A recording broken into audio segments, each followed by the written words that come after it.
Realmente virou moda falar algo na internet sem ter conhecimento daquilo que se fala. Dessa vez vamos reagir a uma reação do pastor Carlos Eduardo, reagindo a um outro podcast, lá no Eu Acredito Podcast, e nós veremos o quanto ele afirma coisas de forma retórica contra a fé católica, contra a formação dos sacerdotes, sem ter nenhum conhecimento do que é a formação sacerdotal. Ele já começa aqui reagindo de forma prepotente. O católico vai fazer várias estudar para você cachorro. Então, Bíblia. Não. Não, parei, irmão. Parei.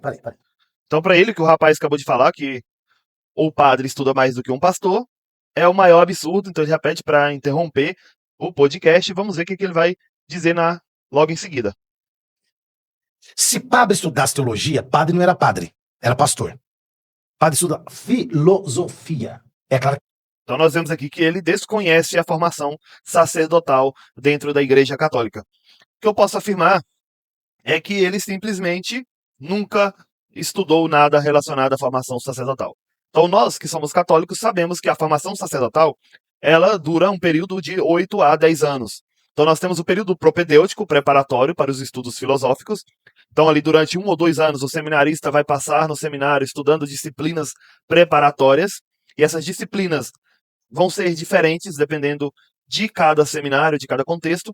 Depois, pelo menos aonde eu estudei, na Diocese de Uruaçu, nós apresentamos um TCC em forma de artigo ou monografia para poder cursar a filosofia.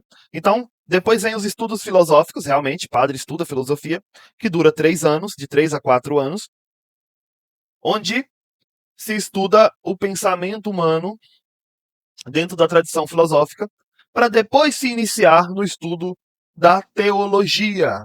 O estudo da teologia vem por último na formação sacerdotal, que vai ali de 4 anos, ou dependendo se após a ordenação, ou antes mesmo o bispo quiser que o padre faça alguma especialização, um mestrado, um doutorado, que é o que nós temos vários exemplos de padres que possuem doutorado em teologia.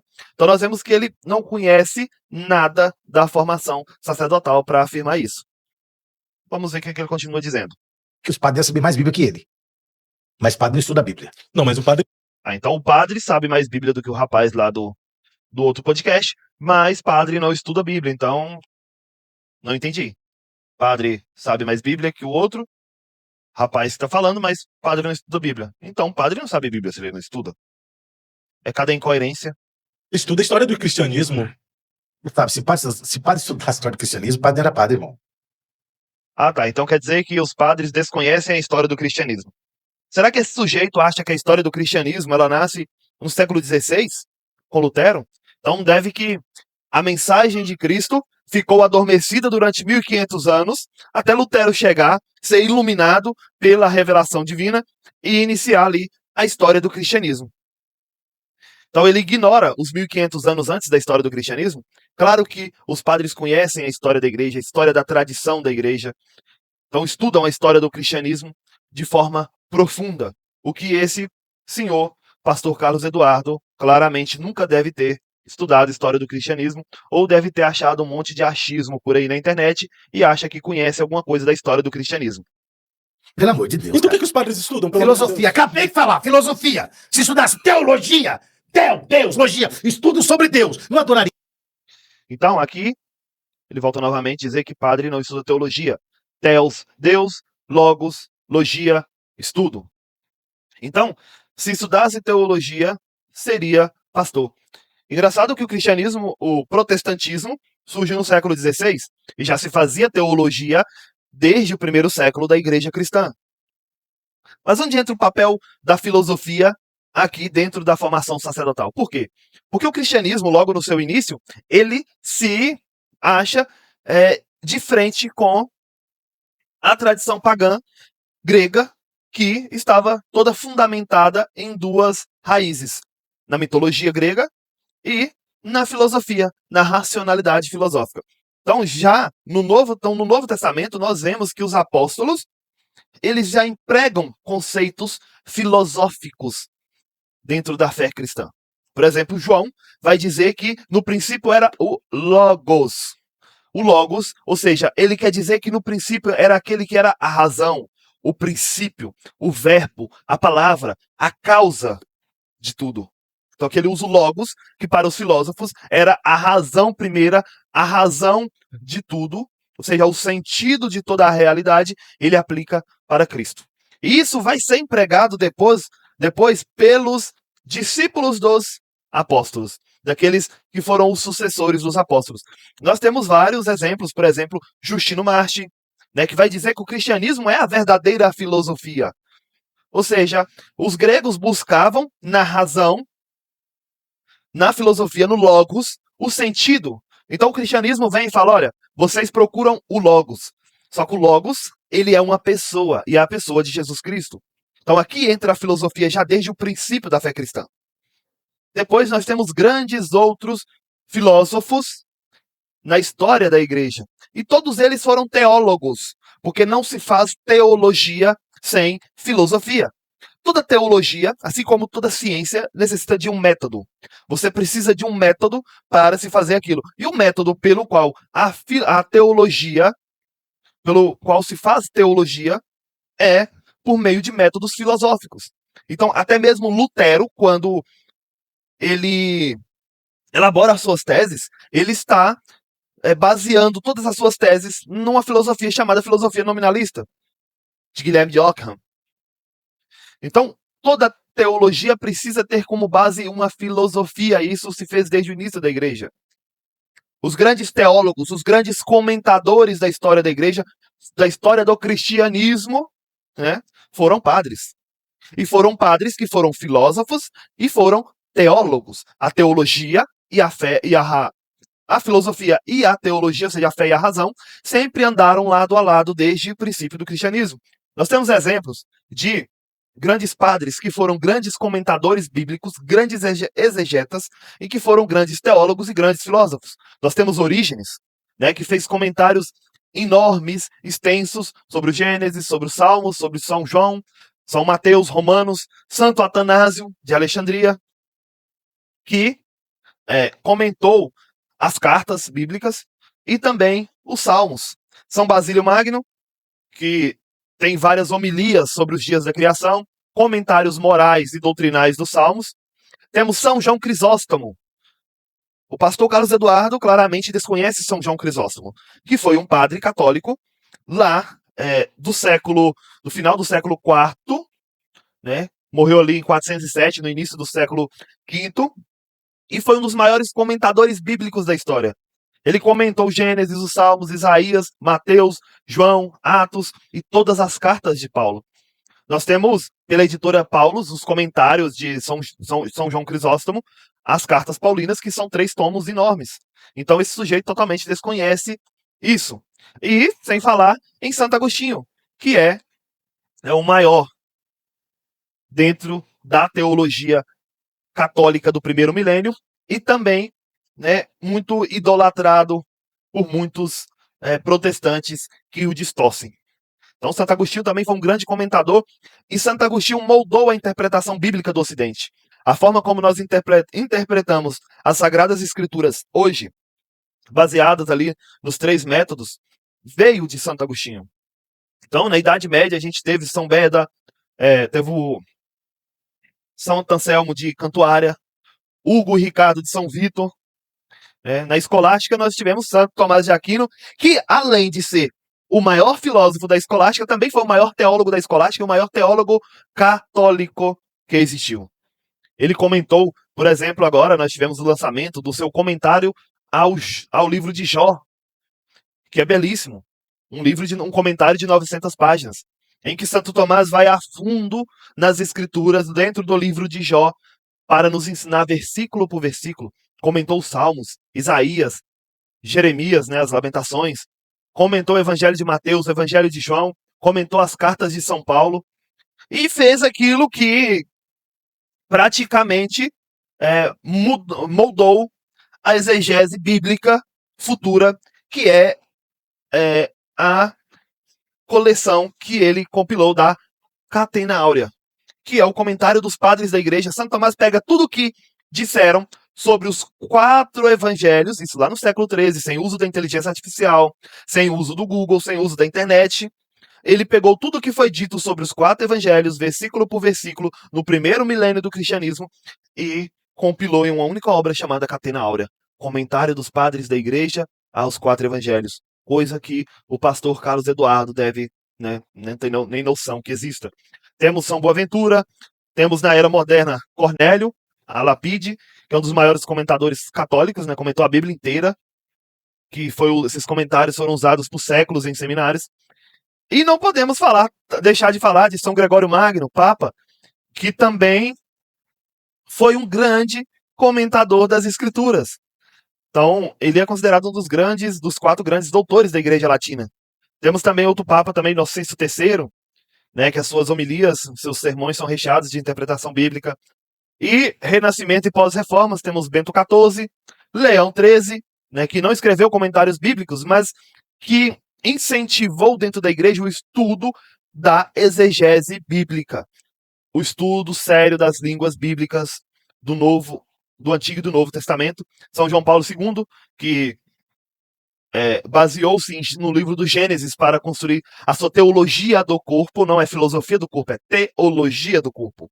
Né? E também temos Bento XVI, o grande teólogo católico do último século, né? Possui ali 8 doutorados, 8 doutor honoris causa em teologia, professor de teologia durante mais de 37 anos, escreveu vários comentários, né, sobre as Sagradas Escrituras, tem homilias profundas sobre toda a Escritura durante todo o seu ministério sacerdotal, episcopal e papal, que escreveu a maior obra que nós temos sobre Jesus de Nazaré, sobre a figura histórica de Jesus. O livro Jesus de Nazaré, do Papa Bento XVI, nos ensina o sentido, o contexto histórico de Jesus, o sentido literal, a leitura da igreja e a unidade entre Antigo e Novo Testamento, demonstrando que o Jesus histórico, o Jesus que existiu e o Jesus bíblico são o mesmo. E que não há como separar ambos. Então, e também não preciso falar, né? Vou deixar aqui para o final um outro padre da igreja que precisa ser dito. E a Maria não adoraria a Santo Antônio, Santo não sei o quê, adoraria a Deus. Padre estuda filosofia. Então que nem vou comentar essa questão da idolatria, porque já é uma idiotice, desculpa a palavra, mas é uma idiotice repetida por protestante que não conhece nada da doutrina católica. Mas vamos lá. Mas os padres geralmente falam que eles não adoram as imagens de escultura, eles apenas veneram. Tá bom. Aí ele fala que padre estuda teologia. Aonde? Mas, cara, que estuda teologia, pastor. Eu acho que quem nunca estudou teologia, né, foi o pastor Carlos Eduardo, que pelo jeito não conhece nada de teologia para falar isso. Não tem como você estudar teologia sem ignorar padres que foram teólogos, que construíram toda a base do pensamento teológico anterior. Não tem como você estudar teologia sem, por exemplo, estudar Santo Agostinho.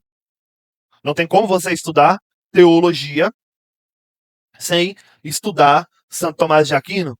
Ah, mas eu não concordo, eu discordo totalmente com Santo Tomás de Aquino, mas você vai precisar estudar Santo Tomás para discordar dele, para tentar combater as suas ideias.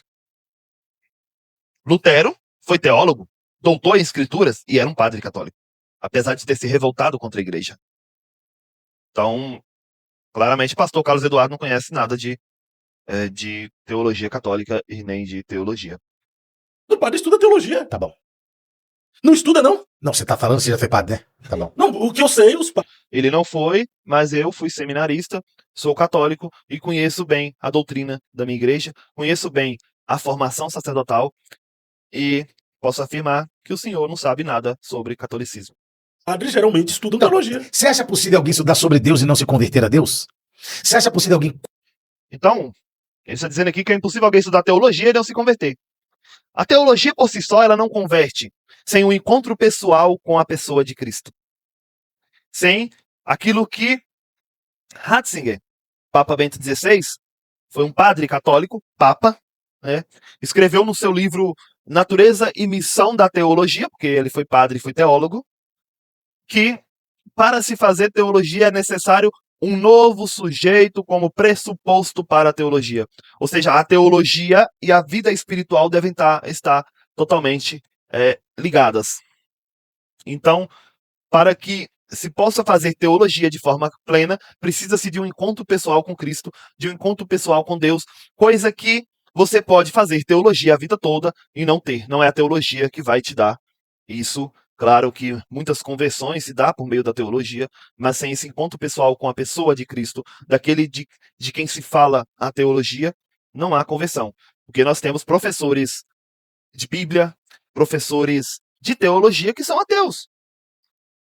Então, vão estudar teologia a vida toda e podem não se converter sem uma ação da graça. Então, não é a teologia, o estudo por si só que converte, mas a graça. A ação da graça divina, a ação do Espírito Santo. Conhecer a Deus e não estar com Deus? Você acha possível alguém estudar sobre a vida e sobre a morte, nascimento? Tem como, foi o que eu acabei de falar.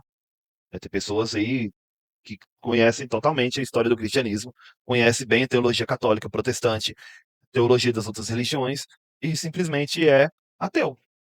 Não consegue se abrir à graça, ao Espírito Santo, a esse encontro pessoal com Deus, a o Logos divino. Jesus, tudo. A palavra de Deus pura e genuína e não se converter? Você acha possível? É possível, claramente. É complicado. O que a gente mais vê são ateus aí que estudam Sagradas Escrituras e citam as Escrituras até mesmo para atacar a fé em Deus. Porque a conversão não se dá pelo que eu estudo, a conversão se dá pelo encontro real com Cristo. Então Bateu na tecla agora, o nosso amigo.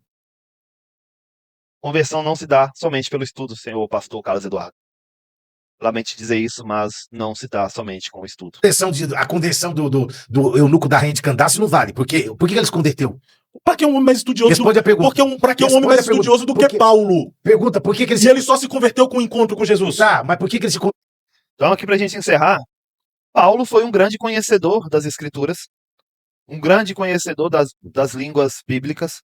Paulo sabia grego, hebraico e o latim, que ainda não era uma língua tão difundida ainda na época de Paulo. E Paulo só se converteu depois que teve um encontro pessoal com Cristo. E voltando aqui às grandes figuras centrais da história do cristianismo, falando sobre os padres, nós temos São Jerônimo, o grande padre exegeta, tradutor bíblico, comentarista, foi padre e monge. São Jerônimo viveu na Terra Santa, estudando com quem? Com os rabinos judeus, para tentar entender o Antigo Testamento no original. E ele defendeu as Sagradas Escrituras e dedicou a vida inteira, quase inteira dele à Sagrada Escritura. Ele foi não só um devoto das Escrituras, ele foi um acadêmico, no sentido mais rigoroso que existe da palavra acadêmico. São Jerônimo passava horas e horas do dia lendo, estudando, traduzindo as Escrituras. Não é à toa que durante mais de 1.600 anos a Vulgata de São Jerônimo, a tradução bíblica de São Jerônimo para o latim, foi a base de todas as outras traduções, das traduções para as línguas originais, das línguas vernáculas. Foi usado pela igreja. A Vulgata foi 1.600 anos usada pela igreja, porque São Jerônimo dedicou uma vida inteira. E São Jerônimo era católico e era padre. Ele escreveu comentários sobre quase todos os livros da Escritura. Comentou, ensinou a interpretar. Então, ele é doutor da igreja, padroeiro dos estudiosos da Bíblia. A igreja celebra São Jerônimo no dia 30 de setembro, e dedica o mês de setembro todo ao estudo da Escritura. Porque é o mês de São Jerônimo, o padre que dedicou a sua vida ao estudo das Escrituras e da teologia. São Jerônimo, depois de ter estudado todas as Escrituras, traduzido, comentado, defendido de forma apologética, São Jerônimo diz assim: minha resolução é ler os antigos, experimentar tudo, manter o que é bom e não recuar da fé da Igreja Católica. Devemos permanecer naquela igreja que, fundada pelos apóstolos, dura até hoje. E ele diz isso no século IV, e eu repito isso no século XXI. Dura até hoje, por causa das promessas de Cristo. Non prevalebum, não prevalecerão as portas do inferno, não prevalecerão sobre a igreja de Cristo. E ele vai dizer: eu não sigo outro líder senão Cristo, e não me uno a ninguém além de vossa bênção. Isto é, a cátedra de Pedro, pois sei que esta é a rocha sobre a qual a igreja foi construída. Então aqui São Jerônimo diz que o único líder que ele segue é Cristo, e Cristo deu a benção, isto é, a cátedra de Pedro. Então ele identifica aqui já lá no século IV a rocha sobre a qual a igreja foi construída como sendo Pedro. Jesus diz: tu és Pedro, e sob esta pedra edificarei a minha igreja. E ele diz: o melhor conselho que posso te dar é este: as tradições da igreja, especialmente quando não vão contra a fé, devem ser observadas na forma em que as gerações anteriores nos deixaram. Então a teologia, pastor Carlos Eduardo, não só faz parte da formação sacerdotal, como faz parte da história e da vida da igreja. A vida da igreja está dentro da teologia. A teologia manifesta a história viva da igreja, a doutrina viva da igreja. A teologia nasce como a forma da igreja interpretar o mundo, apresentar o Logos, aquele Logos lá que a filosofia buscava como uma pessoa, o Logos divino, a pessoa de Jesus Cristo, que o próprio apóstolo João vai dizer lá em 1 João. No princípio era o verbo, ou no princípio era o Logos, a palavra, a razão, e o verbo, o Logos, se fez carne e habitou entre nós. Cristo é o Logos que a filosofia buscava. Por isso, filosofia e teologia devem estar unidas, e ambas manifestam a tradição viva da igreja, coisa que o Senhor totalmente desconhece. Então, se você gostou do conteúdo, dá o like aqui embaixo, se inscreva no nosso canal e nos ajude a divulgar o nosso conteúdo para defendermos a nossa fé.